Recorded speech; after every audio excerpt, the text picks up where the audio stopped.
DC's secret Marvel advisor, Batman's teacher breaks the multiverse. Like, share and subscribe. Episode 41, The Cat and the Bat, 2. When Schiller saw the despondent look on Bruce, his entire countenance shrouded in gloom, he knew that the conversation with Catwoman probably hadn't gone well. "You two didn't get into another brawl, did you?" he inquired. Bruce replied, "It's worse than that." "Well then, which hospital room is she in now?" Schiller asked. "I mean, Gotham's situation is worse than I imagined," Bruce explained. "There's a group of bad guys here that you can't really blame," Bruce said. "In this environment, they're doing the best they can." "I think you're starting to realize that being Batman isn't as simple as you thought," Schiller remarked. "Indeed," Bruce admitted. "I used to believe that with my armor, bulletproof helmet, sharp batarangs, guns, and bullets, what gang could I not handle?" "Guns do have their uses," Schiller conceded. "At least they ensure that someone listens to what you say," Bruce added. "I can't tell Selina." "You're wrong," Bruce sighed, covering his eyes. "In reality, she's been doing a good job. Jonathan probably doesn't see it that way." "What if I told you that Jonathan also grew up in an environment like this, and his crimes were a result of no one guiding him? What would you think?" Schiller asked. Bruce hesitated, realizing that he had been biased in favor of Selina. Many of the gang members he had punished were similar to Catwoman, just not as fortunate. Their families and pasts were all messed up, and they worked for the gangs not because they were inherently evil but simply to make a living. Breaking free from their socio-economic constraints was much harder than he had imagined, especially in Gotham. This realization left Bruce feeling somewhat despondent. He finally understood why Schiller had said he didn't understand Gotham. Because anyone who wanted to save Gotham didn't truly understand it. Here, everyone was a bad guy, yet there wasn't a single bad guy. In this horde of Walking Dead, there was no one to be saved, nor was there anyone who was born to be eliminated. There was no mastermind, everyone was the mastermind. Bruce's path to becoming a hero was vastly different from what he had initially envisioned. He thought that by capturing enough criminals, extracting information from them, and then tracing back to the few tumors that had always been plaguing Gotham, he could ultimately make the city better. But now he realized it was an abyss. When he removed one set of tumors, another appeared. Nobody could endure such a drain, not in terms of wealth or physicality. Harvey believed that it wasn't just about reaching the finish line, but for Batman, he didn't even have a finish line. Bruce now understood that his struggle with Gotham would consume his entire life. He realized that wealth, equipment, and combat skills alone couldn't make him a true Batman. His greatest enemy wasn't the criminals, it was his own potential to give up. His biggest challenge wasn't how cunning his adversaries were, it was whether he could remain resolute enough to dedicate his entire life to an unredeemable city's endless battles. It was like an ordinary person spending a lifetime trying to make the sun rise in the west. Batman stood on the rooftop of Gotham Central Building, the wind howling around him. Underneath his feet, countless ordinary criminals were like a colony of ants. From here, he could see everything in Gotham clearly. Batman had thought Gotham lacked order, that it was pure chaos. But now he realized that not only did it have order, it had a more robust one than anywhere else. If it were just chaos, he could rebuild order. But now, he couldn't even disrupt Gotham's existing order. After a while, Batman heard footsteps behind him, and Catwoman approached with her hands behind her back. When she saw Batman turning around, she smiled and took out a gem, handing it to Batman with a mischievous grin. "I picked a beautiful little gem from my collection for you. Of course, I couldn't give you the biggest one, but I think this one is quite nice." Before Bruce could say anything, Catwoman continued, "Yesterday, I talked to Maggie. She said I should apologize to you. No matter what, I shouldn't have used a knife on you. I've never apologized to anyone before. If someone tries to hit me, I hit back. But you've been good to me, even going for a joyride on a high-rise building with me, and I ended up stabbing you. That doesn't seem right," she admitted. She blinked her beautiful big eyes, and those brown eyes shone in the Gotham night like stars. "I can tell you're troubled. I hope this gem can make you feel better." Batman glanced down at the gem in his hand. It was a finely cut triangular red gem, somewhat resembling his emblem, and it sparkled even in the dim light. For the first time, Batman felt that this wasn't just a meaningless mineral for humans. Batman asked, "Do you want to hear my story?" Meanwhile, Schiller was on the phone, saying, "Released on medical grounds? How did he get approval for that?" "Although I don't want to blame you, the Gotham Police Department is really playing a farce. He paused, realizing that the Gotham Police Department had already sunk to unimaginable depths. Then he said to Gordon on the other end of the line, "I hope he stays in the hospital and doesn't come back. You know, I'm not like Batman." Gordon hung up the phone, sighing. He knew it wouldn't be that simple. Jonathan had finally ended up in the asylum after a lot of effort, Victor had disappeared, and Lantlos was dead. But the Gotham University dean, using a medical release as an excuse, had managed to avoid prison. He had been in Gotham for so many years, and he still had connections. In the end, he had succeeded in his revenge. Schiller never underestimated the darkest sides of Gotham citizens. He knew the dean wouldn't give up so easily. Sure enough, the next day, just before Schiller was about to leave the office, a frantic girl rushed in. She was the same one who had complained to the school when Christine went missing, and she was a close friend of Christine's. "Christine has gone missing again?" Schiller asked. "It's worse than that," the girl said anxiously. "Since that time, Christine gave me a safety code. She told me that if I ever received that code on my mobile phone, it meant she might be in danger." Schiller hurriedly gathered his things. "When did this happen?" "Just 3 minutes ago." The phone rang, but there was no response on the other end. Schiller reassured the girl and then called Bruce on the phone. "Bad news, Christine is in trouble again.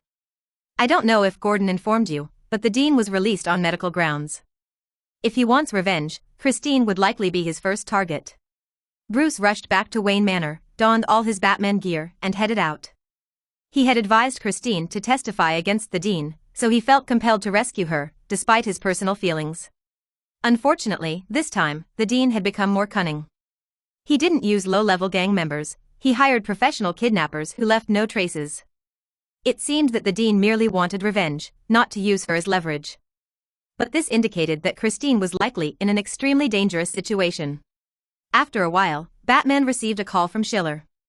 "The Red Crows gang used to operate on the same street as the drug den you destroyed."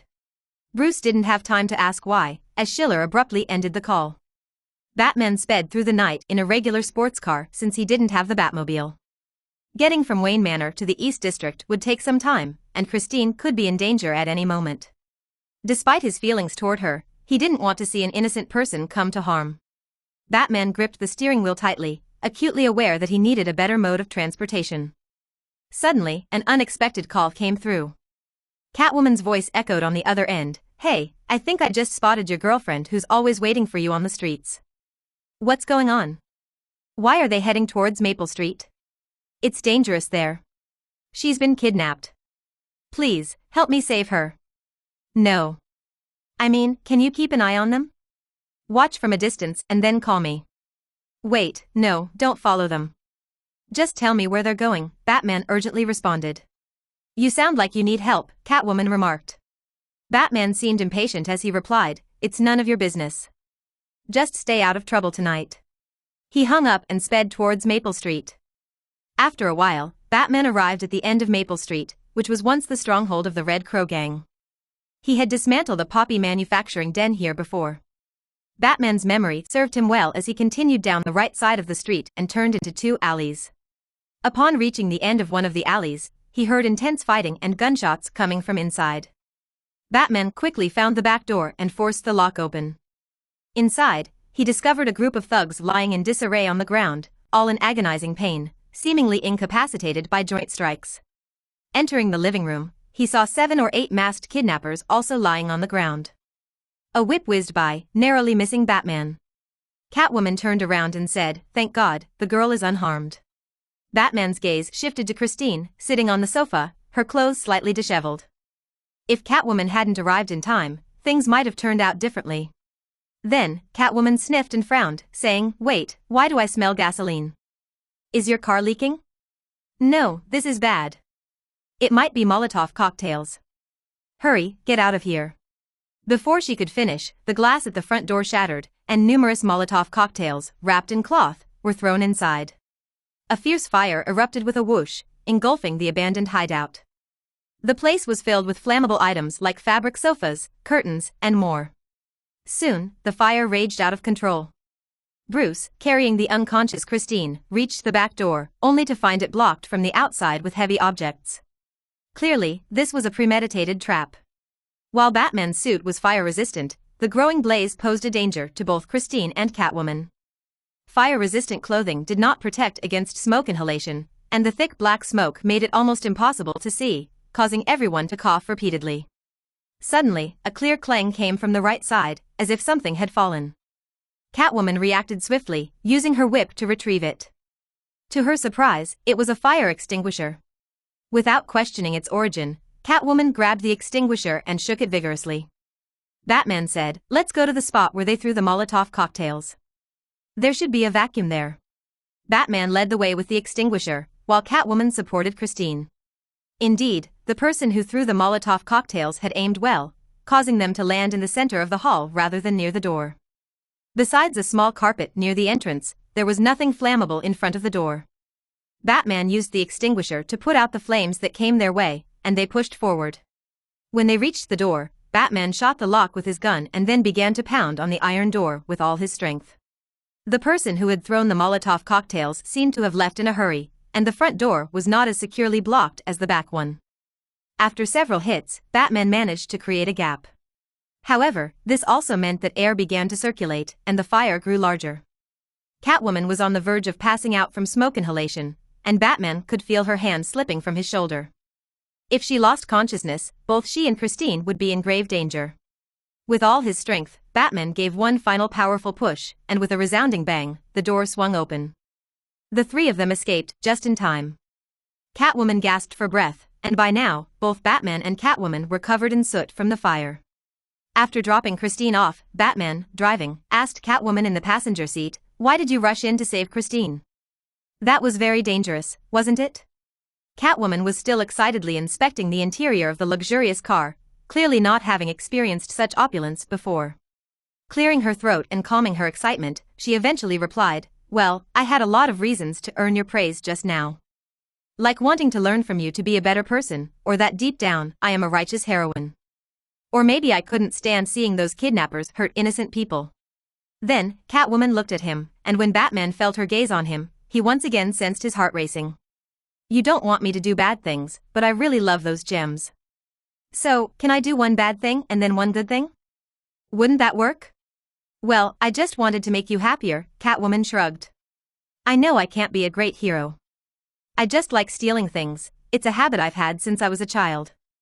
I don't have a grand reason for it. Maybe that girl who's always waiting for you on the streets is better than me, after all. She's educated, beautiful, innocent, and has never done anything wrong. But this is who I am. I don't dwell on those things. I just do what I want.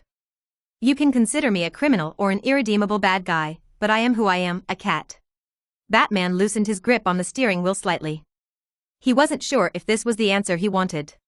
But he knew that the romance, liveliness, and sincerity he saw in Catwoman weren't the reasons he loved her. A bat could never truly love a cat, he was simply envious of her freedom, something he, as the Dark Knight, could never attain. He had made up his mind to confront this irredeemable city. As he watched the luxury car slowly come to a stop at an intersection, Schiller on the rooftop communicated with the symbiote in his mind, "No, we can't go down. What's about to happen is not suitable for young children to see." The symbiote let out a dissatisfied growl. "Yes, I know you did great just now, fetching the fire extinguisher from the coffee shop across the street corner and throwing it in there accurately. But what's happening inside the car is just the meaningless human reproductive process. You symbiotes don't need that process, you just need to shed." The symbiote fell silent, and Schiller wasn't sure if it understood. Schiller shifted his gaze away from the luxury car and looked at the dimly lit night of Gotham. Perhaps this city was beyond redemption, and perhaps Batman was just an ordinary man feeling despair and confusion. He thought. But Batman was not alone, he would never be alone. Episode 42, A New Job Invitation. In a small bar located on the outskirts of the affluent district in Gotham City, Schiller added a dash of lemon juice to his well-prepared golden cocktail. He raised his glass and said to Gordon, "Congratulations, detective. At least now you can act according to your own will." Bruce, seated across the round table, also raised his glass, and Harvey did the same. Harvey chimed in, "Indeed, a celebration is in order. You're the most upright cop I've ever met." The four clinked their glasses together, and Gordon took a sip of his drink. His face turned slightly red, whether from excitement or the effects of alcohol was uncertain. He remarked, "The more it is like this, the more I realize how far I still have to go. Bruce added, progress is always a good thing. Schiller chuckled, lifted his glass to his lips, and said, is that so? It seems our recent pure-hearted young man has made significant progress. Bruce put down his glass and replied, I recall, Professor, that you once mentioned you had no advice to offer regarding my personal love life. But I also reminded you to take care of your kidneys, and I don't mean just avoiding the knife. The view from Trick Street is indeed quite splendid, their neon lights are famous throughout the East Coast.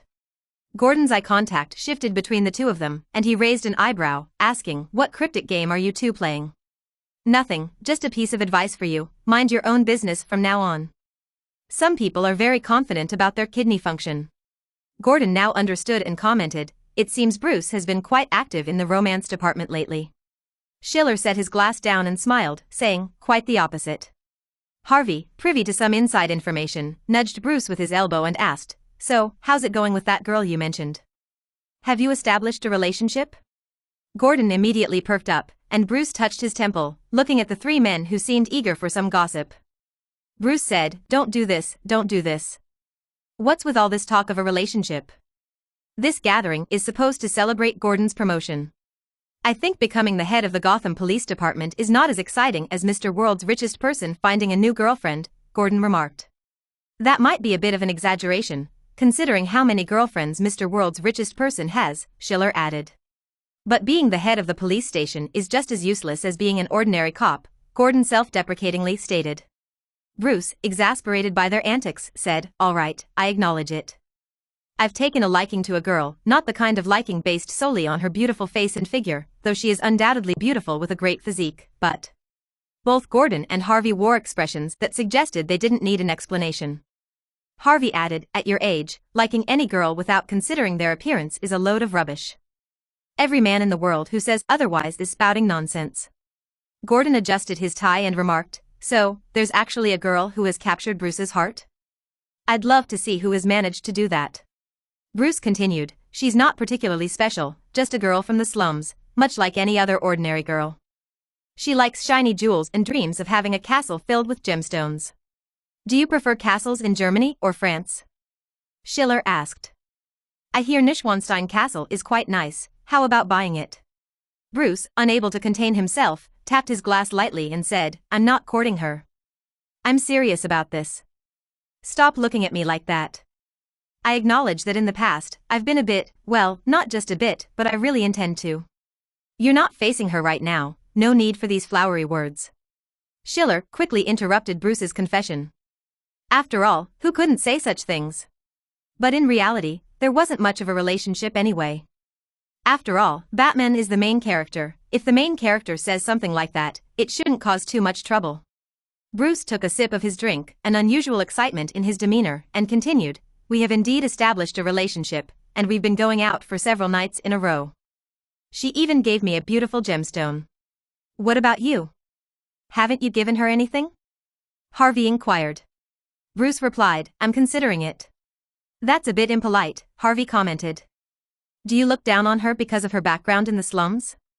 Pardon my bluntness, but not everyone is as fortunate as you. I believe, at least for you, class should not hinder love. I certainly don't think that way. The issue is, if you don't quickly give her a token of your affection, she might think that way, Schiller remarked. Any girl from the slums dating the world's richest person would likely lack confidence. All right, Bruce said. What do you think I should give her? I've been thinking for a while and can't come up with anything. Harvey didn't know Catwoman's true identity because he didn't know that Bruce was Batman, and he was unaware of their history. But Schiller knew all too well. Schiller suggested, how about a pearl necklace? Bruce tightened his grip on the glass and took a sip before replying, I have to acknowledge that I'm not particularly fond of pearl necklaces. However, if she likes them, I'll make sure to get her the best one. After the gathering, Schiller returned to his apartment, needing to clear away the remnants of the evening, including the lingering scent of alcohol. Schiller's travels between DC and Marvel were not without reason. After arriving in DC, he had two objectives in mind. On one hand, he intended to let Marvel's plot unfold on its own, while on the other, he needed to tie up loose ends on this side. He was a cautious individual who preferred every task to have a clear beginning and end. Although the fact that the former police commissioner hadn't ended up in prison took him by surprise, his initial purpose in returning was to resolve the lingering issues from the Jonathan case. The former commissioner had now become Batman's target, and Schiller had no immediate plans to interfere. However, there was still one person unaccounted for, the missing Commissioner Victor. Schiller was aware that Victor had been abducted by Sal Maroni. Despite this, Maroni might not necessarily want to end his life. A former police station chief had a wealth of valuable information at his disposal, and given Maroni's significant losses, he wouldn't let Victor die easily unless he could recoup his losses. But Schiller had to eliminate Victor. During the early stages of the Jonathan case, his abilities were insufficient, and when he stole the fear gas, he used the simplest method available, breaking and entering. Even though he had removed 99% of the evidence, he still had to eliminate the possibility of the remaining 1% being discovered. Victor, in his efforts to clear Jonathan's name, had entered the evidence room on more than one occasion. This veteran police officer was the only person who could potentially expose Schiller's involvement in the theft of the fear gas. It was worth noting that after Jonathan entered Arkham Asylum, the most traditional version of the fear gas concentrate had become obsolete. However, due to Maroni's massive losses, many members of the gang were eager to get their hands on such weapons. If someone were to expose who had stolen the fear gas, the gang would descend upon them like a pack of sharks smelling blood. Schiller had originally planned to pay Maroni a visit, but before he could do so, an unexpected individual approached him. Schiller followed a man dressed in black to a car and took a seat. A well-dressed man in a suit sitting in the front turned to him and said, "Professor Schiller, you have no need to fear. The Godfather has requested your presence because he requires your assistance." The elongated luxury car soon arrived at a manor not far from the South District. Schiller followed his guide inside. The manor's decor was old-fashioned, and once inside, he ascended to the third floor. The guide knocked on a door, and a deep voice from within said, "Please come in." Schiller entered the room and saw a tall man, or rather, an elderly man, with silver-gray hair. He was dressed impeccably in a suit with a tie, and a red poppy adorned his chest pocket. He exuded an aura of authority. He extended his hand, which bore a ring, and said to Schiller, "Professor Rodriguez, I apologize for this intrusion. I've summoned you because I need your assistance." "I am honored to be of service, Mr. Falcone." Schiller approached Falcone, with a desk between them. Behind him stood two black-clad bodyguards. Falcone didn't waste time and went straight to his request. "I have a son, who is no longer a child. My family and business both require him to take the reins, and I wish to hire you as his private tutor." Without waiting for questions, Falcone added, "His previous tutor was shot 3 times in the chest and didn't make it. I've heard that you even managed to get Bruce Wayne to submit his homework on time. You seem to be a suitable candidate. Of course, I am not here to threaten you. I understand you've caused some trouble in Metropolis, and some people have followed the scent here, but by now, they should all be at the bottom of the sewer. This is my offer. What do you say?" Schiller looked at Falcone, who seemed more like the early DC comic portrayal of this mob boss. Falcone drew inspiration from the character of Corleone in The Godfather, portrayed by Marlon Brando. Now, compared to the image of Falcone in movies and TV shows, with his jacket and quirky sunglasses, this elderly man looked more like the godfather of the ruling Gotham gang empire. "I agree, but I have one more request. The former police commissioner has gone missing," Schiller said. "You want to find him?" "No, I want to eliminate him." Falcone sat down, took a cigar handed to him by someone nearby, and took a puff, exhaling a cloud of cigarette smoke. He said slowly, "Victor. I know him. He's a cunning old trickster. Do you have some personal vendetta with him?" "I believe that in Gotham, one doesn't need a personal vendetta to take a life." Falcone chuckled while holding the cigar. "It seems you will indeed make a fine teacher." Episode 43, God's Blessing on Gotham. In the dimly lit room, Falcone reclined in his chair, casually puffing on a cigar as he recounted Gotham's past. Sal, just like his partners, had a touch of cleverness about him. "I remember the first time I laid eyes on him. He was a greenhorn fresh off the boat to Gotham, trying to extort the shipowners down at pier. It wasn't long before Lauren from the red light district took a liking to him. That Scarlet Witch showed him the ropes in that part of town, and before you knew it, he owned a bar. It all happened over 20 years ago." Schiller listened intently, then asked, "Sal won't spare that police station chief. Even if he has to pry information out of his mouth, that man's days are numbered. Can you offer something in exchange? Perhaps there are others you'd like to see taken care of, or some troubles you want to disappear." My troubles come from Metropolis. I won't trouble the godfather with them, replied Schiller. Falcone raised an eyebrow and glanced at him. The gentleman I helped you deal with seemed to have quite a reputation. Who have you managed to cross paths with? Schiller lifted his gaze and said, Your Excellency, I believe I might be the longest-lasting family tutor for your son. Falcone tapped the table with the end of his cigar. When you work for me, I ensure trouble stays away from you. But when you choose to dabble in strange affairs and then seek refuge here, aren't you worried that I might implicate the Falcone family? Schiller inquired. Falcone turned his chair back around and said, When has the Falcone family ever been on the shore? Since the day I arrived in Gotham, I've known that we're all wrecks in a sunken ship, never to reach the shore. He sighed softly and continued, But my son thinks differently. Evans Falcone, also known as Evans Falcone, differed from the old godfather. He was passionate, believing he could restore order to Gotham by his own means. True, he was the heir to the future gang family, but his vision of order was founded on violence, not a utopia. Honestly, his approach might be more normal than Batman's. Absolute violence brought absolute authority, and absolute authority controlled everyone. The question was whether young Falcone had the capability for it. After a while, the butler stood outside the door and knocked. Evans, standing behind him, visibly tensed. He entered, saw Schiller, and hesitated before turning to the butler and whispering, Do you remember me mentioning anything about forgetting homework or failing to submit assignments recently? The butler shook his head, and Evans visibly relaxed. Schiller stood up and said, Evans? Do you know each other? Falcone asked.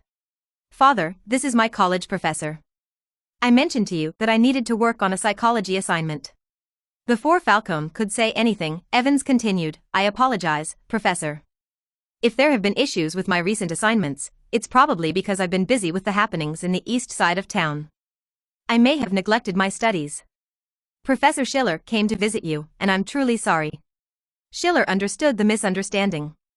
Evans had assumed he was here for a home visit, and now he was probably scared stiff. Schiller had heard all about his fearsome reputation, always hounding students about assignments, even calling Bruce Wayne out for not turning them in and threatening to expel him from the university board of directors. As the heir of the gang family, Evans initially didn't believe the rumors. However, now he did. Who, in their right mind, would come to the godfather for a home visit? It wasn't entirely surprising that Schiller was so concerned about assignments. He hadn't quite adapted to the teaching style of this era. Many students struggled with the heavy psychology textbooks, and if they couldn't do well on the final exam, they had to rely on their coursework grades to pass. If you didn't submit assignments and had no coursework grades, the chances of passing were terrifyingly low. If the pass rate is too low, it would certainly affect his evaluations, even though Gotham University didn't have a reliable professor evaluation system, and no one cared whether students passed or not. However, Schiller was used to this from his previous life. He felt that he hadn't even used 3/10 of his abilities, yet these students at Gotham University had already crumbled. If he were to throw them into the university where Schiller had taught in his previous life, a simple classroom essay could overwhelm them.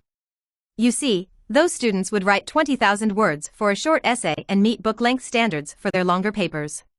So, he couldn't understand why someone would fall short of the word count requirement for a paper that only needed around 3,000 words. Moreover, English papers inherently had fewer words than Chinese papers. Writing a standard 3,000-word paper would only result in about 2,000 words. How could they fail to meet this requirement? Therefore, after Schiller employed various methods to chase after assignments, finally, about 3/4 of his students managed to submit their work. This naturally included Evans, who was one of the better ones. He submitted basically every assignment, met the word count, and his content was reasonably good. He even achieved the top spot 2 or 3 times. Schiller thought such good students deserved praise. They were all freshmen, yet when you looked at someone like Bruce, who was completely uninterested in learning, his 2,000-word papers consisted of 1/3 transitional words, 1/3 meaningless modifiers and descriptions, and the rest was just the and a. While others only used 2 characters for an ellipsis, he managed to write a long row of them. Schiller couldn't believe he let Bruce get away with it. Falcone raised an eyebrow slightly and asked, So, how is Evans performing at school? Are there any issues with his assignments? What about his exam scores? Evans took a deep breath, and Schiller replied, In fact, he's doing very well. I've talked to Anna, who teaches advanced mathematics, and she mentioned that Evans is quite strong in the sciences. At least I would be willing to offer him a postgraduate position, and he also shows promise in psychology. Evans breathed a sigh of relief, and when he saw his son's performance, Falcone said directly, "From now on, Professor Schiller will be your family tutor." Evans shivered, feeling a chill run down his spine, but he didn't dare to question his father's decision and could only reply, "All right, father." Falcone gripped the armrests of his chair and stood up from it, saying, "It seems I need to take care of those troubles you brought from Metropolis." Schiller shook his head and said, "This is a significant trouble. I don't think the price I paid is worth it." Falcone responded, "Becoming my son's family tutor is indeed not enough, but if you become a friend of the Falcone family, we will resolve any troubles for our friends. Behind Metropolis, there's a colossal dark vortex that no one can imagine. I escaped from there but lost a lot. People from Gotham don't need to get involved in Metropolis affairs, right?" Falcone shook his head, took a puff of his cigar, and said, "You still don't understand me, sir. 40 years ago, I came to Gotham alone, and at that time, no one had ever heard of the Falcone name. 30 years ago, I became the master of 3 streets, and there was no Falcone family back then. I don't want to boast about my achievements, but I've ruled Gotham for 40 years, ruled this city that was once called hell." Falcone used the end of his cigar to tap the table, and cigarette smoke rose from his fingers as he continued, "So, you only need to answer yes, and all the troubles you've experienced will be gone." Schiller looked at him, and Falcone's expression was even calmer than Schiller had imagined. Schiller thought, this Falcone was undoubtedly not the minor comic book villain from Batman's early days. He was the rightful godfather of Gotham, the uncrowned king of the city. In the absence of Batman, Gotham was never quiet, and the godfather had ruled it for 40 years. Such a person couldn't be as foolish and short-sighted as described in the comics. In the end, Schiller stepped forward, kissed Falcone's right hand, and said, "God bless Gotham, the godfather." Schiller emphasized the last word in his mouth, and Falcone detected the subtle difference, but he didn't mind. No matter how brilliant he had been over these 40 years, the godfather had truly grown old, and the heir to the Falcone family was far from mature. Falcone thought perhaps Gotham's era without a king was about to arrive. Episode 44, Unfortunate Selden. The next day, after Schiller had finished his classes, he, as usual, collected the homework assignments on time. However, today was different. When he looked at the neatly arranged stack of 32 assignments, he noticed something unusual. They all seemed to be written thoroughly, and judging by their thickness, it appeared that everyone had written a substantial amount. He found it quite strange since, although he usually pushed students to complete their assignments promptly, there would always be 1 or 2 who didn't turn in their work. Among those who did submit their assignments, many would often try to get by with hastily written papers, with pages filled with blank space or sometimes even copying random articles. But this time, as he stood at the lectern and briefly skimmed through the papers, he discovered that every student had actually written their papers seriously. While some of them weren't particularly well written and clearly showed signs of inexperience, they were, at the very least, making an effort to address the assignment's topic. Though their phrasing resembled that of desperate illiterates, they were all making an honest attempt to stay on topic. The students, observing Schiller as he reviewed their assignments, dared not make a sound. Normally, by this time, the class would be nearly over, and students would be busy packing up their belongings. But today, not a single student moved, as they all sat quietly in their seats, waiting for Schiller to speak. The reason for this unusual behavior was quite simple. The night before, everyone in the class had learned that Schiller had gone directly to Gotham's underground kingpin, Falcone, to obtain the homework assignments from Evans. In the era before Batman, often referred to as the pre-Batman era, Falcone held the most influence in Gotham, along with his 12 gang families under his command. Just how powerful were these gang families?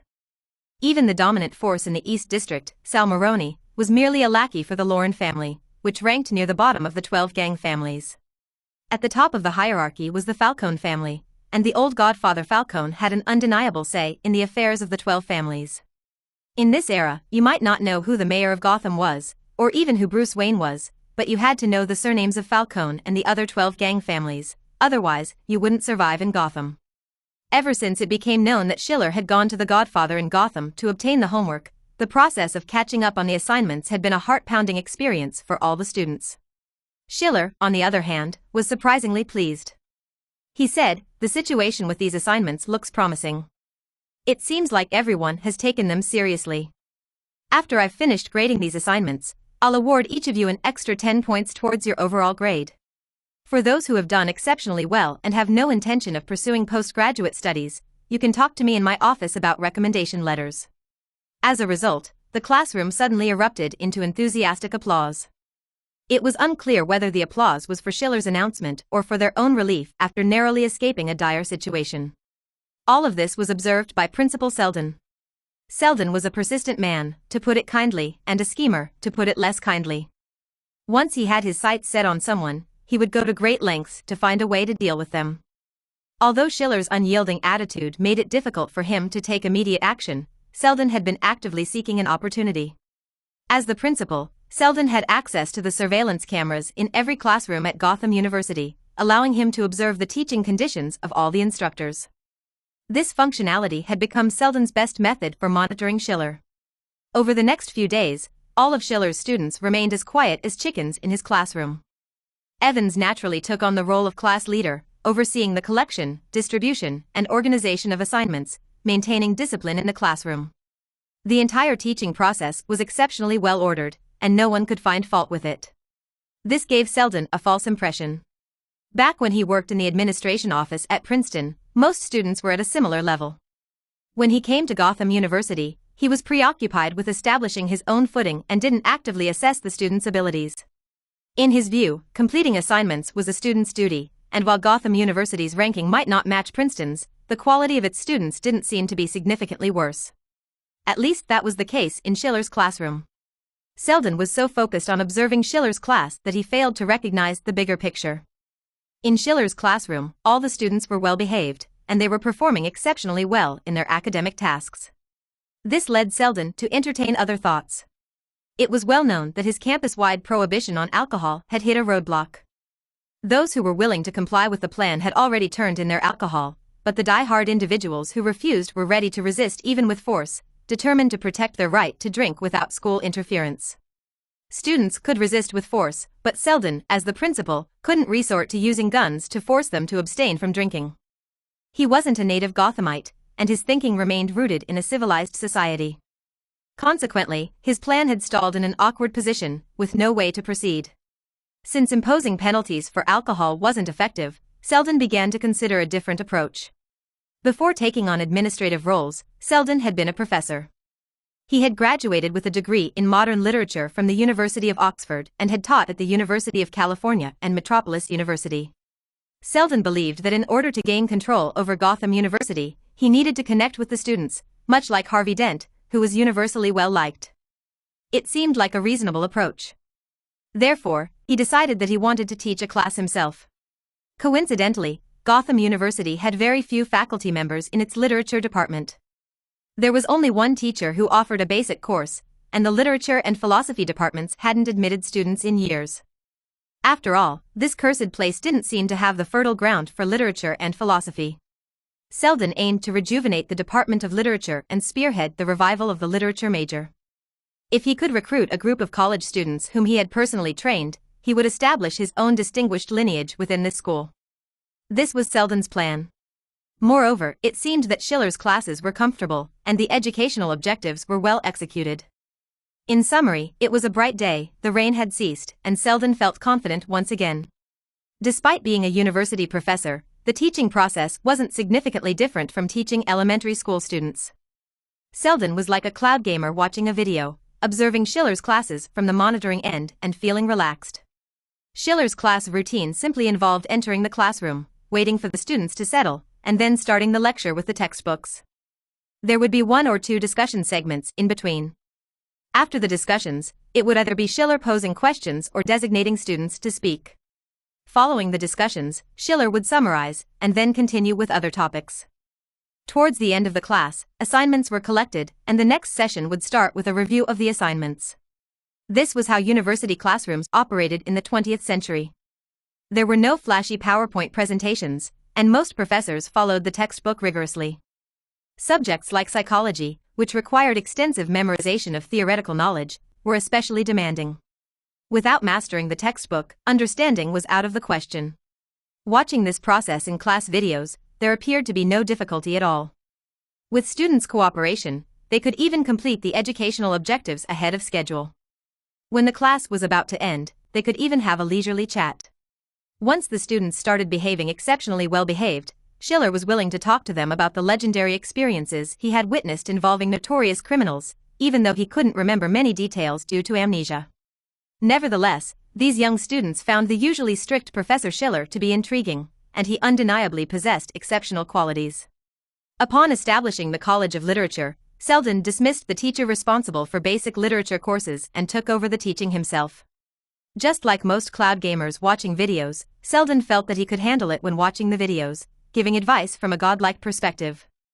However, once he entered the actual game, he was essentially wiped out, leading to a swift exit and refund.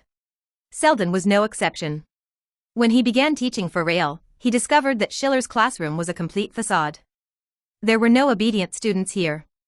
Basic literature courses were somewhat similar to basic psychology courses in that they required extensive memorization and the writing of essays. During the first assignment submission, out of dozens of papers, only 2 were turned in, and one of them was incomplete. Selden adopted a strong and assertive approach, berating the students for not submitting their assignments during class. Consequently, during the second assignment submission, not a single paper was handed in. While there might be individuals naturally interested in subjects like mathematics and physics among the STEM courses, basic literature courses, with their tedious and dry content, had no chance of capturing the attention of any Gotham University students. Students engaged in various activities during class, with sleeping being one of the more mild hobbies. Eating, loud chatting, the sound of video game controllers clicking, and even publicly throwing paper airplanes were commonplace. No matter how much Selden yelled, no one paid any attention to him. Even when he stormed out in frustration, the class just turned into a similarly chaotic self-study session. Selden couldn't fathom Gotham. If he understood, he would realize that the students here were already of exceptionally high quality. In this city, there were no gun threats to classmates, no physical school bombings, and no kidnapping of teachers and professors. Gotham's students could truly be considered the exemplars of civility in this city. But Selden was quickly losing his temper. Especially because many students knew that the accursed prohibition was Selden's doing, they began to protest in his classroom. Some brought a whole crate of champagne, popped the corks at the front row, and sprayed it at Selden, drenching him in alcohol. They even organized drinking parties in class. Selden shouted about deducting credits and expelling them, but these students didn't care at all. Selden did expel 2 students, but the rest of them became even more unruly. Ultimately, one dark night, as Selden walked through the school, he was struck on the head by 2 bottles thrown from the bushes by an unknown assailant and ended up in the hospital. He couldn't understand why students who had behaved as obedient as quails in Schiller's class had all turned into fanatical extremists in his own. Perhaps it was because he had never heard Schiller say one thing: here, the only ones who can deal with criminals are criminals themselves. Episode 45, Words Are Mightier Than Fists. On Schiller's first day back in Marvel, New York, Peter showed up at the clinic looking dejected. His arm was still in a sling, and Schiller gave him a quick once-over, remarking, "Your journey out west doesn't seem to have gone smoothly." Peter sighed, took a seat across from Schiller, and placed his backpack on his lap. Inadvertently, he bumped his injured arm and let out a loud ouch before sighing again. Putting everything else aside, I might not be cut out to be a superhero, after all. What happened? Did you encounter a formidable opponent? Well, the opponents weren't that tough to handle, but... In the following conversation, Schiller listened to Peter's account of his comically disastrous Western adventure with Captain America. Steve was a seasoned veteran, but as Captain America, his previous team members had all been elite warriors who had undergone rigorous training, even if they were new recruits. However, Peter, the young Spider-Man, was essentially a blank slate when it came to combat. His fighting style relied on street brawling, and his defense mainly relied on his physical abilities, lacking any tactical finesse. To toughen up Spider-Man, Steve deliberately avoided having S.H.I.E.L.D. arrange their itinerary and instead decided to take Peter with him. Their first roadblock on this journey was Peter's insatiable appetite. Peter was still in the growth stage of his spider mutation and required large quantities of food daily. Even though Steve had money, as any fan of road trip movies would know, it's challenging to find suitable dining options for every meal. Most of the time, they settled for fast food in their backpacks and took a few bites when hungry. However, Peter's voracious appetite quickly depleted their supplies, forcing them to change their plans. After taking their first bus, they detoured to the nearest small town. Although prices in this town were reasonable, Peter still managed to eat up over $1,000 worth of food. Since this place didn't accept credit cards, Steve's cash ran out quickly. Consequently, their road trip, which hadn't even started yet, came to an abrupt end. Steve had to call Coulson to deliver money to them, and S.H.I.E.L.D. ended up driving them to their destination while also solving Peter's food dilemma. Ever since Schiller had accompanied Spider-Man and Pikachu in raiding S.H.I.E.L.D.'s food supplies, they had urgently developed a new type of compressed dry rations with nutritional supplements. These rations provided an excess of energy, preventing the embarrassing situation of Peter emptying every restaurant they visited during their travels. Upon arriving at their destination, Steve began tracking the ninja's trail with Peter's assistance. While Peter did learn a few things during this process, he managed to mess up most of the tasks. Despite possessing the strength and resilience of Superman, Peter couldn't stop talking and fidgeting. Initially, when he didn't know much, he stayed close to Steve, observing how he gathered information. However, as Peter acquired some skills, he began to think he could do better. If Steve wanted to climb a wall, Peter would leap onto the wall. If Steve wanted to sneak up on a security guard, Peter would climb onto the roof and jump in front of the guard, greet him, and then punch him in the face. In short, the two of them, with vastly different combat styles and no coordination, botched every reconnaissance mission they attempted. Fortunately, the ninja were confident that the desolate West wouldn't have any visitors, making their tracks relatively easy to follow. Soon enough, Steve and Peter stumbled upon one of their small strongholds. What happened next was even more bewildering. Initially, they were dealing with a few low-level ninja, as Steve had anticipated. This trip was supposed to be a warm-up, and while these ninja were agile and adept at disappearing, they couldn't hold their ground in a fight. The problem arose when they vanished. Steve swung his shield, and the ninja disappeared. But right behind them was Peter, attempting to playfully scare the ninja by making a face. The hard shield made a resounding thud as it struck Peter's arm, immediately fracturing it. It was Captain America's first time firing at an ally, and the results were rather spectacular. Steve told me that attacking these enemies from behind might be better, so I swung down from the rafters, intending to surprise them from behind. But, unexpectedly, he switched to a frontal attack, and I had no idea his strength was that immense. I got knocked back and slammed into a wall, Peter explained somewhat pitifully. Schiller couldn't hold back a laugh, and Peter grumbled, "Go ahead, laugh." When I got back, Coulson, Natasha, and Matt laughed at me for days. Schiller tried to stifle his laughter and consoled Peter, saying, "Don't be disheartened. You should consider yourself honored. The last person Captain sent flying with a shield like that was the head of Hydra. I know I talk a lot, but I can't help it. I just get so excited." "Perhaps you've heard the saying, sometimes, words are mightier than fists," Schiller remarked. After a while, Steve still hadn't arrived, but Natasha did. The female agent had a headache as she said. Stark went to talk with Director Nick and ran into Steve, and the two of them had a major brawl. "Why are you looking for me, then?" "I can't break up their fight. The director has already arranged for them to be separated, but the current issue is that Steve keeps mentioning Stark's father, and Stark adamantly refuses to believe it. Steve is his father's old comrade, Captain America. Or you could say he believes it but doesn't want to acknowledge it," Schiller added. Natasha, holding her forehead, said, "In any case, as S.H.I.E.L.D.'s senior psychological counselor, you must step in to mediate now." Natasha could sense Schiller's reluctance to accept, so she continued, "Listen, the situation is like this, Iron Man and Captain America are in a fierce argument. Director Nick wants to mediate, but when they team up, they both insult him. Coulson also wants to step in and mediate, but each of the three believes Coulson is biased towards the other side. Nick thinks Coulson should help him mediate the conflict, and Stark has known for a long time that Coulson is a loyal fan of Captain America, so he's sure Coulson will take his side. Captain America thinks Coulson is a good person and shouldn't be misunderstood by the other two. In simple terms, it's a three-way standoff, with mutual distrust, and there's no more reliable fourth party on the scene.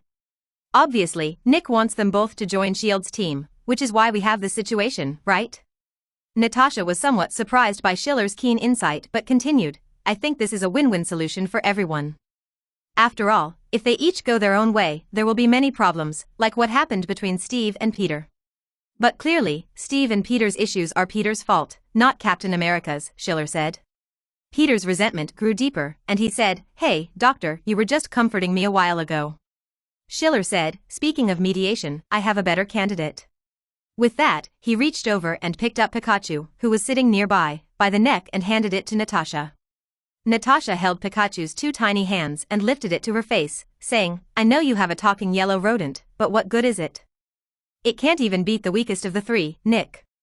Schiller said, trust me, sometimes words are more powerful than fists. Several hours later, the sky had darkened, and loud banging sounded outside Schiller's clinic door. He opened the door, and Steve, Stark, Coulson, and Natasha were all there. Pikachu was in Iron Man's armored arms, and Stark firmly covered the yellow rodent's mouth with his hand. Schiller let them in and said, you better not let any journalists catch you doing this, Stark, or animal protection organizations will go crazy. No animal protection organization would protect a rodent like this, Stark said, roughly grabbing Pikachu's tail and throwing it to Schiller. Coulson looked 10 years older, and Natasha leaned against the doorframe, saying, Doctor, you've certainly provided us with a very effective deal with solution. She emphasized the words very effective through gritted teeth. Schiller handed a mobile phone to Pikachu to charge it, and Steve, holding his head, sat down and said, oh God, I don't even know what just happened. I thought Peter was the noisiest person in the world, but I didn't expect. He showed a pained expression. Clearly, the recent torment was pushing the normally good-tempered Steve to the brink. He is indeed the noisiest person in the world because Pikachu is a rodent, Schiller said. It used words I've never heard in my entire life, cursing everyone present, and Nick couldn't get a word in edgewise.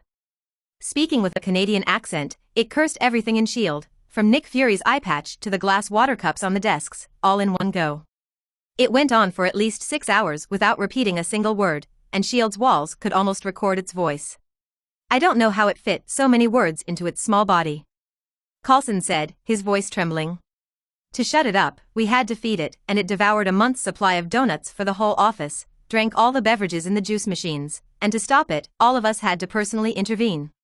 It even fried 4 mobile phones and an Iron Man mech armor, Natasha said. This includes Nick's high-security mobile phone, forcing him to go to the repair department personally to recover the data. But at least the mediation worked well, right? When you all teamed up to catch it, did you feel the joy of unity? Schiller said with malicious glee. Stark, who suffered the most, gritted his teeth and said, yeah, I can't believe I talked about how to cook rodents with this old man for half an hour. I guess you now understand that saying I often use. Yeah, Steve spoke first, and then Stark looked at him. The two of them locked gazes, sparks flying, but they both said in unison, words are more powerful than fists.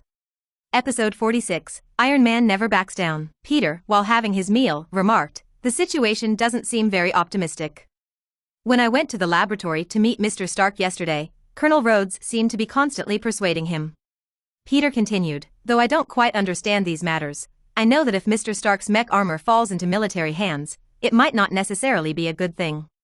Colonel Rhodes, as Mr. Stark's friend, is probably in a difficult position too, considering he also represents the interests of a group of people, Peter added. You're smarter than I imagined.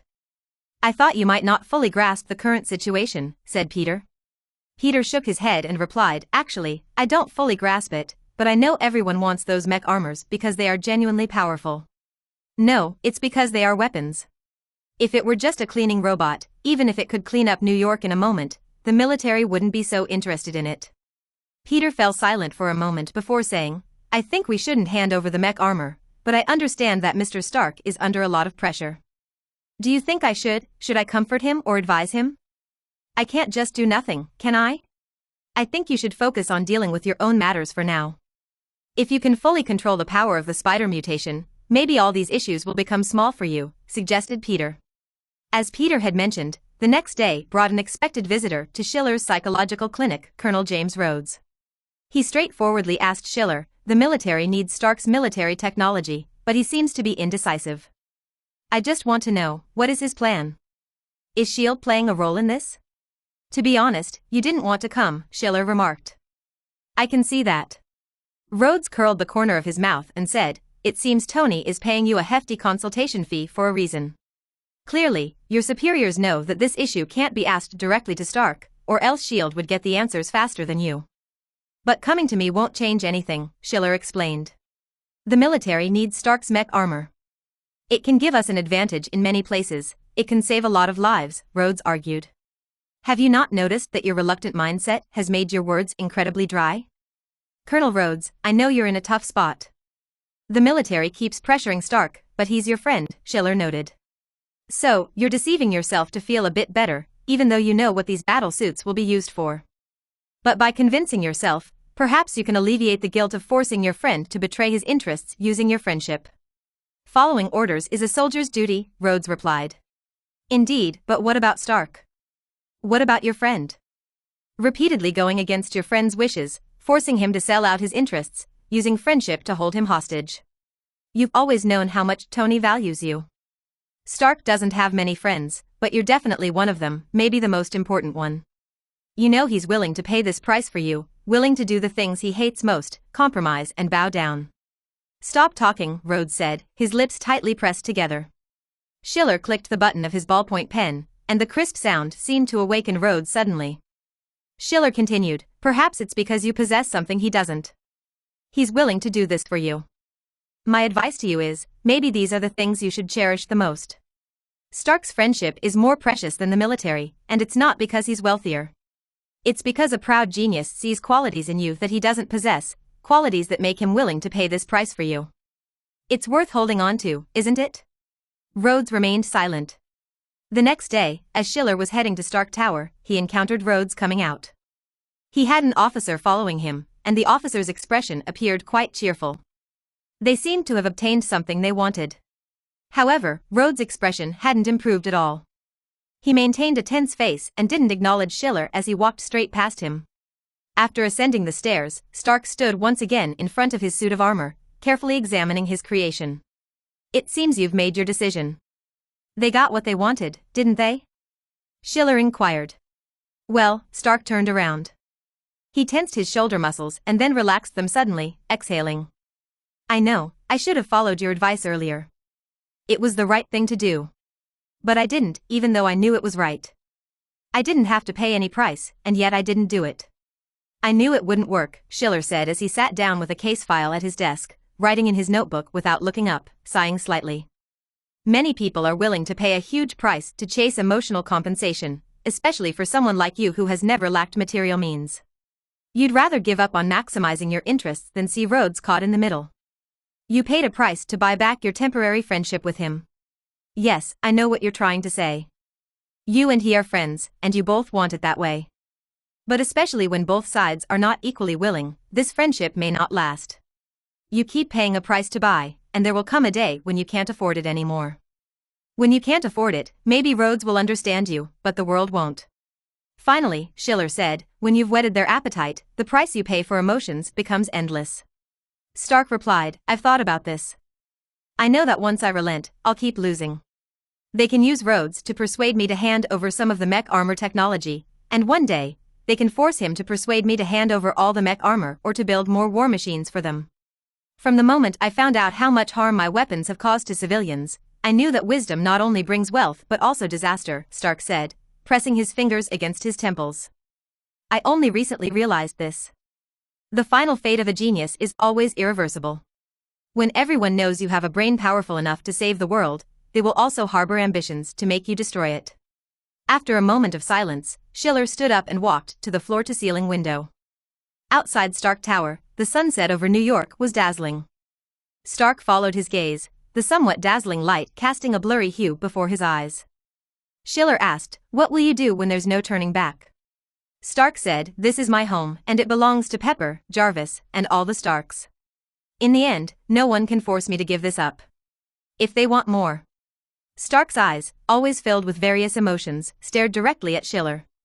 His expression was not heavy but calm as he said, Iron Man never retreats. Schiller looked at him and asked, so, have you ever thought about overturning this absurd and boring negotiation table? You're like a tempting devil.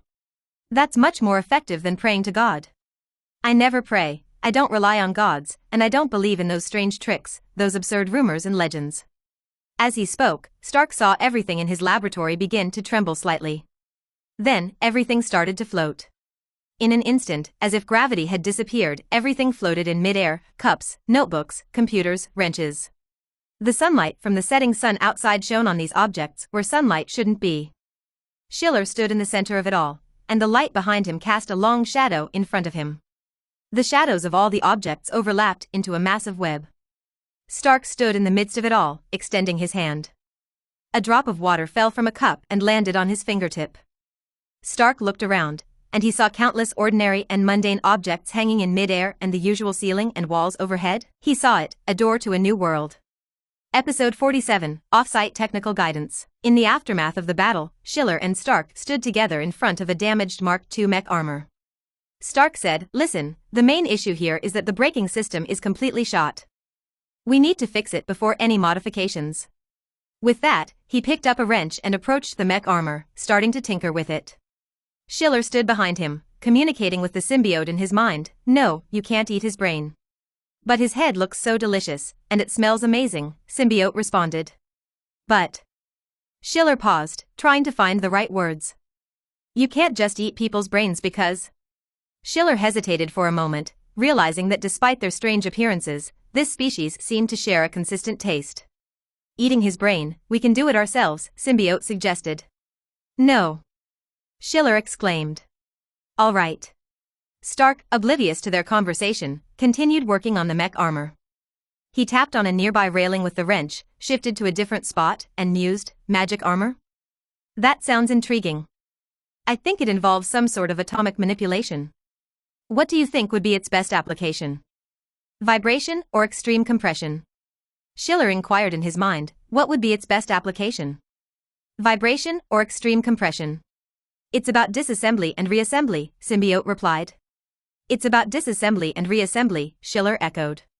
With that, he placed his hand directly on the still unrepaired joint, and a large section of the components blinked and then returned, looking brand new. Stark stood up, wide-eyed, holding his arm and said, "This so-called magic seems much more powerful than your anti-gravity demonstration." I'm impressive, I'm impressive, I'm impressive," symbiote chanted in Schiller's mind. "All right, you're impressive," Schiller conceded. He had to admit that symbiote was more useful than his basic magic abilities. When it came to real combat, he relied on symbiote. "Shrinking the armor, it can be very small," symbiote suggested in Schiller's mind. "Shrinking the armor," Schiller said. "I've considered it. My Mark V, in later versions, was designed to fit into a briefcase. However, it's not fully developed yet, so I can't carry it around at the moment. I think the briefcase plan is too conservative." "Even smaller?" "Of course." "How small do you think it can get?" Schiller asked symbiote in his mind, "How small do you think it can get?" "To the size of a fear toxin vial." "You think it can be compressed to the size of a fear toxin vial?" Schiller asked. "I want to drink it," symbiote said. Schiller rolled his eyes in exasperation. Symbiote was always bargaining. After symbiote happily drank a bottle of wine, it said, "A cigarette, it can be compressed to the size of a cigarette." Schiller relayed this to Stark, who became excited and paced around the room, saying, "This is truly atomic-level restructuring. If that's the case, it might be even smaller than a cigarette, possibly even nano-level." "Can it be smaller than a cigarette?" Schiller asked in his mind. "It can, but expanding it would cause an explosion," symbiote warned.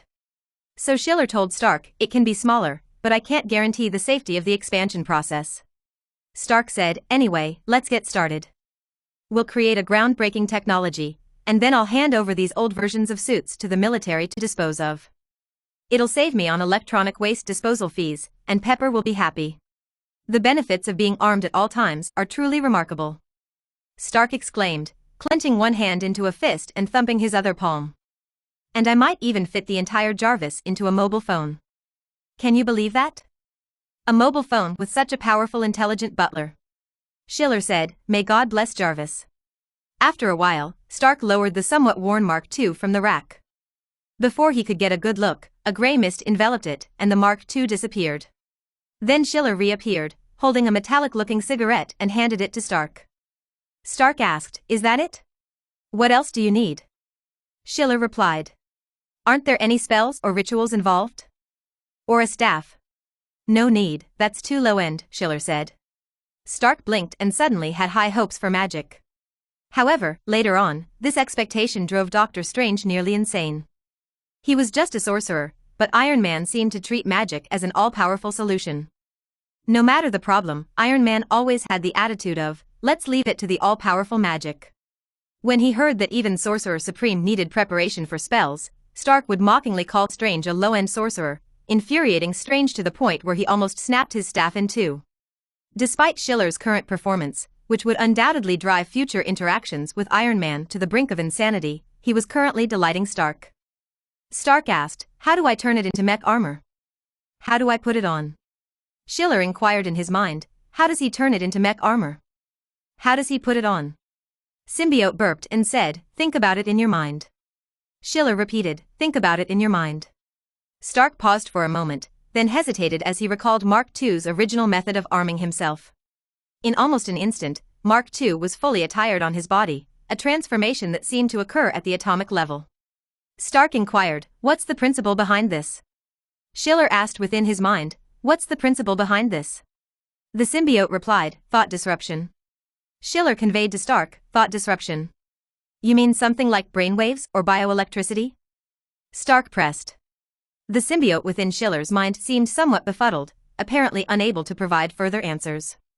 Consequently, Schiller remarked, "Let's not use science to explain magic. It works, and that's what matters." Stark felt a mixture of curiosity and frustration, itching to begin researching immediately. He turned to Schiller, his expression unrecognizable, and said, all right, I get it. You're incredible magic. Just you wait, one day I'll use it even better than you." With that, he saw Schiller off. Schiller was practically ejected from Stark Tower, but he wasn't upset. Stark was always like this, completely absorbed in his experiments when the urge struck. Upon returning to the clinic, Schiller found Steve waiting for him. Steve greeted him and said, "Nick asked me to run an errand. He wants to see you, and I think it's related to Stark." Schiller called out to the empty air, $10 million per hour, "How's that, Director Nick? You're really pushing it," a voice suddenly emanated from a mobile phone hanging from Steve's waist. Schiller shrugged, saying, "Well, originally, I was thinking of sending you $1 billion invoice."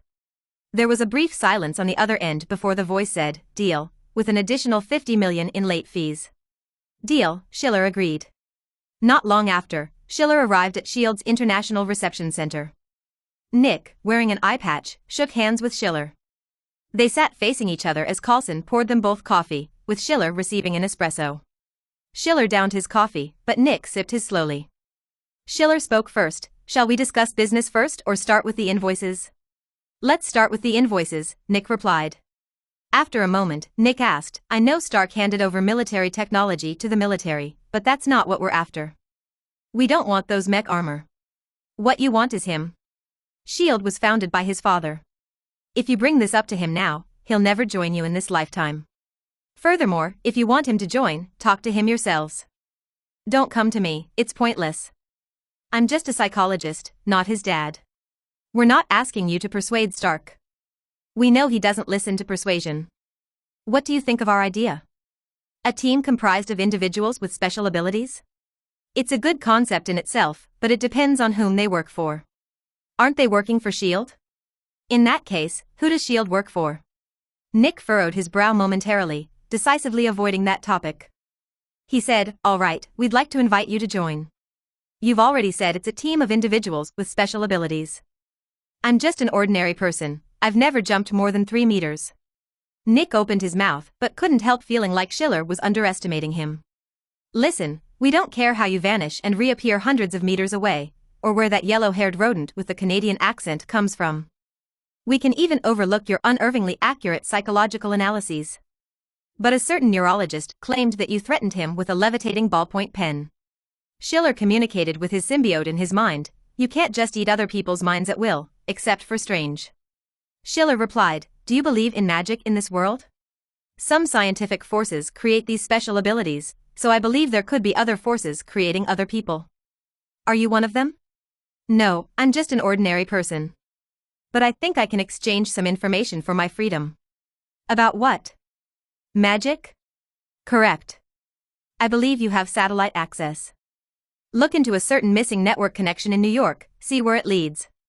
Nick frowned, but Schiller didn't say more. The wireless network at the New York sanctum was likely based on modern technology rather than any magic network. They simply used magic to conceal the pathways into this network. If Nick were inclined to investigate, he would find traces resembling spider webs. Schiller's reason for not firmly rejecting the request was that in the events to come, he would still rely on the Avengers to save the world. He had no intention of confronting those enemies on his own, such as the Lizard Man or the Red Hulk. At most, he'd offer some minor assistance, so he needed to maintain his connections with these superheroes for the sake of his own safety, becoming a helpful but unobtrusive figure in future events. Episode 48, Evil Begets Retribution. The weather in New York was gradually turning colder, with a thin morning mist clinging to the windows, leaving a hazy white layer that cast a faint yellowish hue around the newly lit street lamps. Schiller, holding a cup of coffee, sat at his desk in Stark Laboratory, while Stark approached with a stack of data, saying, "We need to modify joint number 5 again and conduct a comparative experiment with joint number 13. Also, there seems to be an issue with the data on the outer armor of arm number 7. I'll have to readjust it later." Schiller remarked, "Can't you take a break?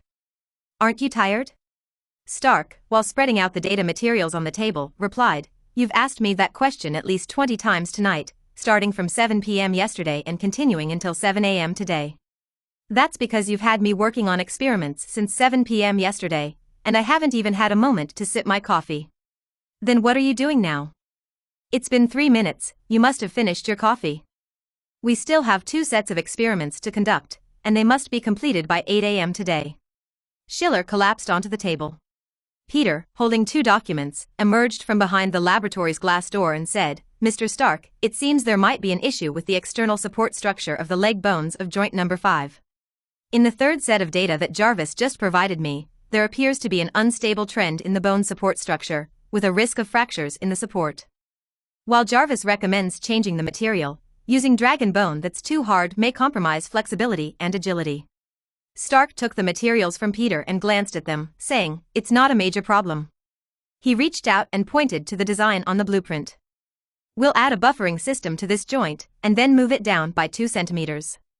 Peter, deep in thought with his hand on his chin, listened attentively. Stark then pulled Schiller up and said, "Normally, it takes you only 3 seconds to finish a cup of strong coffee, but now it's been almost 5 minutes. Get up and get to work. My magic abilities need to recharge. I remember someone saying that it's a low-end operation, right?" Schiller covered his eyes and said, "Can't you bring over a complete mech armor suit, and I can use my magic on it once, and then you can use it directly? Why do you have to dissect it into individual parts for experiments?" Stark, somewhat speechless, remarked, "Why do I sometimes feel like you understand this stuff well, but other times, you seem like a mechanical idiot?" He spread the design blueprint on the table and pointed to the patterns on it. "See this? After you deal with the shrinking and expanding issues of the Mark for using your magic, I can focus on its performance and functionality. But once I enhance a part's performance and functionality, I have to test if it can still shrink and expand as intended or if its post-expansion functionality matches my expectations. So, I have to conduct a lot of modular experiments to test if a specific function, when shrunk and expanded individually, achieves the desired effect." Schiller asked, "So, is there any component that didn't meet your expectations? What if it's the next one?" Stark replied. "These damn meticulous science geeks," Schiller thought as he slumped onto the table again. Peter added, "I agree with Mr. Stark. Making this mech armor isn't child's play. Once you're flying at several thousand meters in the air and a component fails, it could be extremely dangerous." Not only that, Stark continued while organizing the design blueprints, the performance differs at low power operation, high power operation, and even overclocked operation. You must ensure that it performs as close to perfection as possible at each efficiency output level. Stark then grabbed Schiller's arm, pulling him over to the lab table. Peter handed over a component, which Schiller proceeded to disassemble and reassemble before Stark took it for testing. Peter then handed over another component, and the process repeated. Peter and Stark seemed to be conducting experiments, but Schiller felt like he was simply turning light bulbs on an assembly line. The symbiote in his mind kept repeating, "Their heads smell so good, really good, I want to eat them, can I eat one? Just one, and I'll eat the other next time, I want to eat the one with the blue eyes first." Schiller noticed that the symbiote seemed to detect people's brainwaves. When someone's brain was working rapidly, he sensed a pheromone being released, and the faster the brain activity, the more enticing it smelled to the symbiote. Unfortunately, Peter and Stark, being super geniuses, had brains that were like walking, irresistibly fragrant fried chicken to the symbiote. For some reason, the symbiote had also learned to play the sound of swallowing saliva repeatedly in Schiller's mind, making him feel hungry. After Schiller finished turning the last light bulb, he said, "Let's go grab something to eat." "Aren't you too hungry?" Stark tossed him 2 compressed cookies and said, "Thanks to S.H.I.E.L.D.'s new stuff, I can work continuously for 40 hours now. Schiller took a deep breath and said, "Aren't you tired? And you, Peter, have you slept in the past 2 days?" "I brought this kid here because he has way more energy than anyone else," Stark replied. Peter shrugged, saying, "Ever since I got my powers, I only need short naps to stay energetic. I just had a 15-minute nap in the break room, and I feel fine now. Speaking of which, you're a sorcerer. Why do you feel tired? Don't you have any invigorating magic?"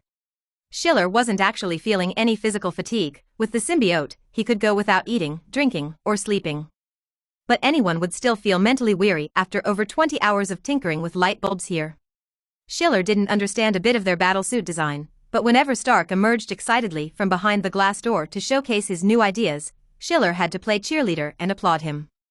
If he didn't, Stark would charge right back through the glass door, followed by a series of clangs and bangs, only to emerge with a new concept. Stark said, "How can you be so indifferent to such a great endeavor? This is a milestone in the history of human science, perhaps even in magic. For the first time, we're merging the products of human science and technology with a new magical power. Don't you anticipate what they'll produce?" "I'm more concerned about something else," Schiller said. "Are you planning to name this series of battlesuits Mark as well?" "I think it should have a new name." "A new name? How about the S-series? It starts with the initials of your name and mine." Peter would be disappointed. He also contributed to the creation. Stark scratched his head, and Peter chimed in, "I don't mind that, but more than the name, I think the new battle suit should have a cooler appearance, something entirely different from the Mark series." "I think you can design it in blue," Schiller suggested. "It goes well with magic and can distinguish it from your Mark series." "Then let's get going. Once we've tested all the components, we can start assembling it, and soon we can paint it a beautiful color. I think blue and silver would be nice." Furthermore, Stark looked at Schiller and said, "I think this mech armor should have some magical attack capabilities." "But I'm sorry, my magical skills don't have any offensive abilities," Schiller replied. "What about that levitation spell? Floating objects could be useful." "You could consider magnetic force," Schiller casually revealed Magneto, saying, "Perhaps magnetic force is stronger than you imagine." When Natasha arrived, these three individuals hadn't slept for almost 50 hours. Schiller and Peter, thanks to their superpowers, still appeared relatively normal, but Stark had enormous panda eyes. Natasha said, "We were about to put out a missing persons notice for you. You've been gone for nearly 3 whole days. But we have an outstanding achievement," Stark exclaimed. Then, Natasha saw Stark pull out a cigarette, and the female agent smiled and said, "It seems you're still not getting with the times. Ever since I joined S.H.I.E.L.D., I quit smoking. You're thinking about healthy living only now? Isn't it a bit late?" Schiller asked her. "Healthy living? I didn't quit for that. Have you seen any Russians into healthy living? That damn cigarette smoke alarm in the S.H.I.E.L.D. office goes off more than 20 times a day. It was driving me crazy, and that's why I quit smoking. Hey, look here. What are you guys talking about? Look at me, look at my achievement," Stark said. He tossed the cigarette aside, and in an instant, a mech armor made up of silver and deep blue materialized around him. This mech armor was indeed slightly different from the Mark series in design. It appeared sleeker, more streamlined, and tailored to Stark's physique. Moreover, there was no mechanical noise when he armed or moved in it. It was less of a mech armor and more of a unique form-fitting suit.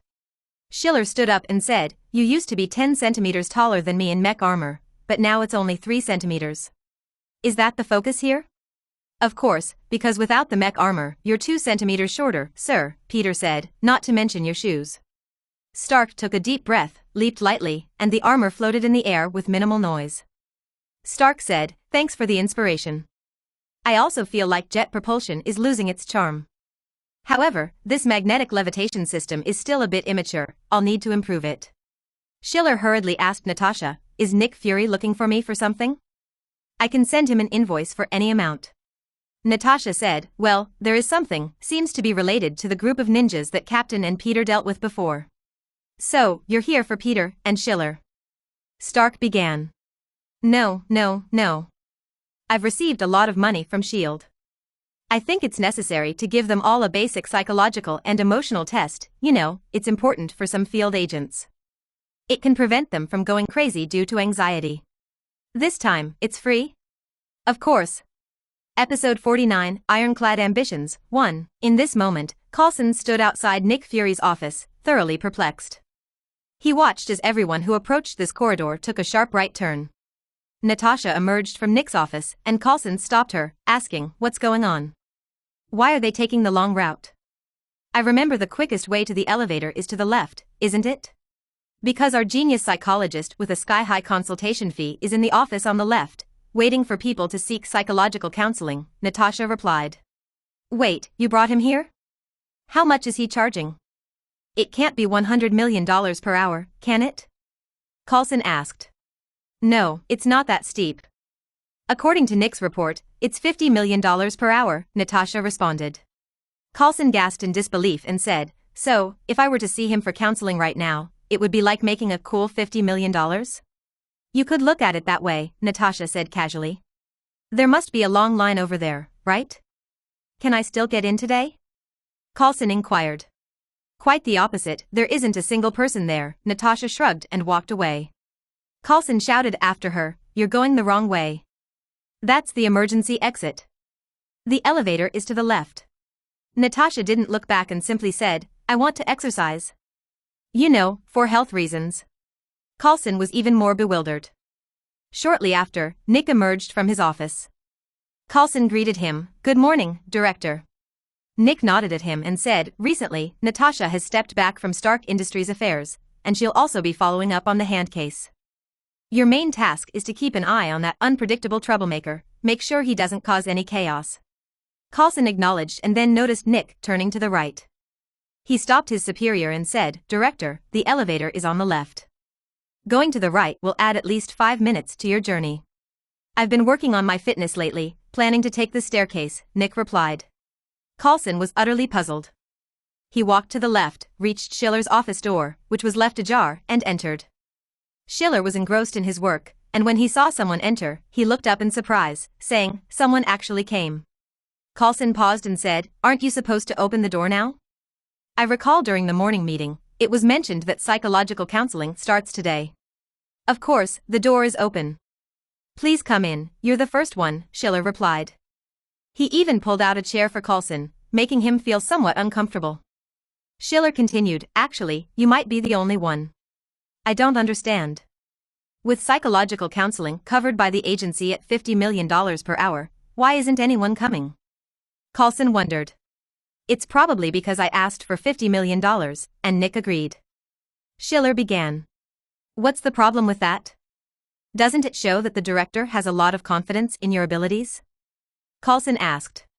"Well, aside from his macroeconomic understanding of our budget and his flexible use of reimbursement within the organizational framework, have you considered that it might be his confidence in me that's scaring people away?"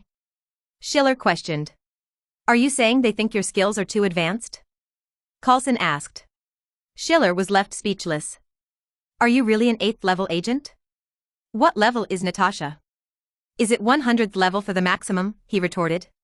"Which agent would willingly consult with a highly skilled psychologist and reveal all their secrets?" Coulson reasoned. "I thought it was just some basic emotional adjustment, like relieving anxiety," Schiller said. "In that case, you could go outside and smoke a cigarette," Coulson suggested. "No, the damn cigarette smoke detectors here are too sensitive," Coulson replied. "All right, are you here to alleviate some depressive feelings, then?" Schiller asked. "Not really, it's because I've seen that captain and you seem to get along well. I want him to sign my complete set of fan flashcards. Can you ask him for me?" Coulson requested. Schiller sighed and said, "Well, I knew it. But since I'm making this kind of money, if it can truly ease your anxiety, give me the cards. I promise not to let a single one go unsigned. It should be worth the $50 million an hour I charge." After Coulson left, Schiller sat in his makeshift office, leisurely sipping his coffee. However, before he could finish his morning tasks, he decided to open the door for some fresh air. Suddenly, a sharp alarm went off, and a small device on his head emitted a red light, triggering an intense alarm. Startled, Schiller reached for his spider sense, but it remained silent. As a precaution, he readied to blink, but a loud screech accompanied the activation of the fire sprinklers, drenching the room. If Schiller hadn't moved quickly, he would have been soaked. Coulson and a few agents rushed over, looking at the cigarette smoke detector, and then back at Schiller, who was holding his coffee cup, wide-eyed. You're not allowed to smoke in here, Coulson said. I didn't smoke, Schiller replied. Coulson raised an eyebrow skeptically. Your expression was the same as Natasha's when she was caught smoking. Did you throw a cigarette down the sink drain or something? Of course not. I don't smoke indoors, Schiller protested. Coulson didn't detect any cigarette odor, so he looked up at the persistent cigarette smoke detector and said, well, it seems this damn thing is malfunctioning again. How did you manage to make a cigarette smoke detector create such a deafening noise? If you experienced 32 fire incidents in your house in a single month, you would understand. Symbiote, inside Schiller's mind, said, I'm feeling a bit dizzy and nauseous. Let's go. Schiller replied, it seems today's counseling session ends here, not even a full hour, but we'll count it as one. Don't forget to have Nick settle the bill. I'll leave first. Schiller decisively left because he knew this wasn't an accident, someone didn't want him to stay there any longer. After all, going downstairs took an extra 5 minutes each time, which was a significant time drain. Humans were always like this. When they didn't have the ability to read minds, they fantasized about someone understanding them, knowing their thoughts. But when someone actually acquired that mind-reading ability, everyone avoided them. Of course, at S.H.I.E.L.D., it was probably due to Nick Fury's unconventional management system. Back at the clinic, Schiller, who hadn't slept for dozens of hours, planned to take a short nap. Symbiote played a hypnotic piece of music, helping him fall asleep quickly. However, before he could enter deep slumber, a telephone call disrupted his rest. What? Then why are you looking for me? Go find Pepper. She's busy? Does that mean I'm not busy? Well, I'm actually not busy, but you can't make me go back to the laboratory. I really don't want to change light bulbs again. Yes, I know your armor is a groundbreaking piece of technology, not a light bulb. Can you get to the point? Jarvis found an anomaly in the parts storage. The count doesn't match. Are you sure you didn't miscount? Okay, I understand. I know you're meticulous, but how can I help with this? I can't magically conjure up the missing parts for you, and no, magic won't work either. It's hard to say. Schiller paced in the clinic's living room. Maybe you should ask Jarvis for his estimate. He's more than just a computer now. Jarvis was a bit evasive. So, you don't know the answer? Or are you suspecting someone but unwilling to acknowledge it? No, my mind-reading abilities don't work in situations like this. Don't joke around. I can tell you that there's an 80% chance the person you're thinking of. After hanging up, Schiller grabbed Pikachu and rubbed his cheeks. A sturdy fortress of steel is always first breached from within. This situation is really hard to fathom.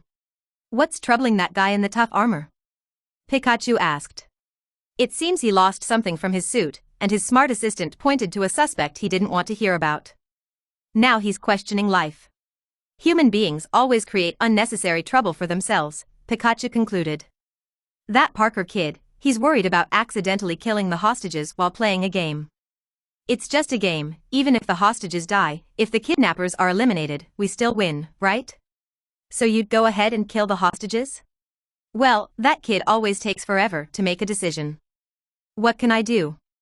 You humans overthink things, immerse yourselves too deeply in things that haven't happened yet, and avoid confronting what has already occurred.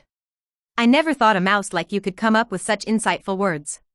Of course, I'm the great Detective Pikachu.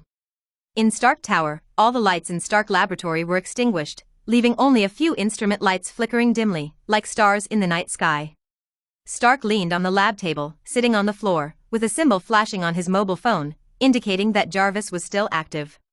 I'm trying to comfort you, sir, Jarvis said. So, you turned off all the lights for that?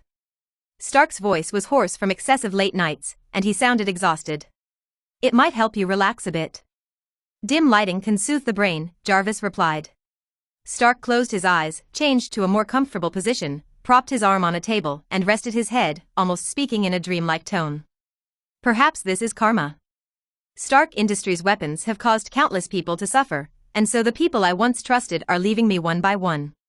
We can't be certain that Mr. Obadiah is the culprit, Jarvis said. In our analysis, he only has about a 96% likelihood. You can be more direct, Stark said. Apologies, I meant to say there's a 4% chance it's not him. Who's left, then? Mr. Schiller has a 2% chance, Mr. Parker has a 1.2% chance, and you have a 0.8% chance. Schiller? You expect someone who can't even distinguish numbered mech armor parts from 1 to 10 to steal the most important core? And Peter, that kid may be a bit naive, but he wouldn't steal. He's the kind of guy who'd be shocked for half the day if he saw me smoke a cigarette. I'm trying to comfort you, Jarvis repeated.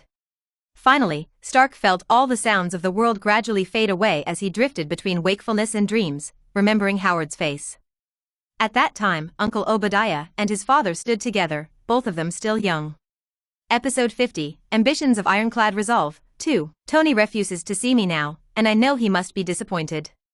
But I hope you can tell him that the Air Force isn't satisfied with the technology he's given them, they want more. My superior, General Johnson, hinted that they want to join forces with the Army to pressure Stark Industries. Or perhaps they have more conspiracies. Rhodes spoke over the telephone, and Schiller asked, "Have you been excluded from the centers of power in this matter?" "Why? Because you hesitated?" Rhodes fell silent for a moment before saying, "No, General Johnson has always distrusted me because I used to be a subordinate of the old General Androlo. Their relationship was very strained. So that's why he pressured you, isn't it?" Schiller sighed and said, "If you can't handle the pressure there, what should you do?" Before Rhodes could respond, Schiller continued, "Tony not seeing you right now isn't about the Air Force. There have been internal issues at Stark Industries, and he needs time to sort things out. He hasn't left his place for days." Rhodes' tone remained flat and serious, much like his demeanor. He said, "I think we all know that Stark Industries isn't a unified front. There must be someone within the organization collaborating with the military, and that person is likely high-ranking." He continued, "The military has had access to Stark Industries' technology information far too quickly and in too much detail. It's not normal. Though I don't have more information at the moment, I don't want Tony to be betrayed. Do you want me to tell him about this? But have you considered that he may already know, and the reason he's waiting? I know he's too soft-hearted. Otherwise, he wouldn't have compromised with the military because of me. But this time, it's too serious. If he continues to be indecisive, it will lead to a major incident." Just as they were discussing this, Schiller heard a commotion.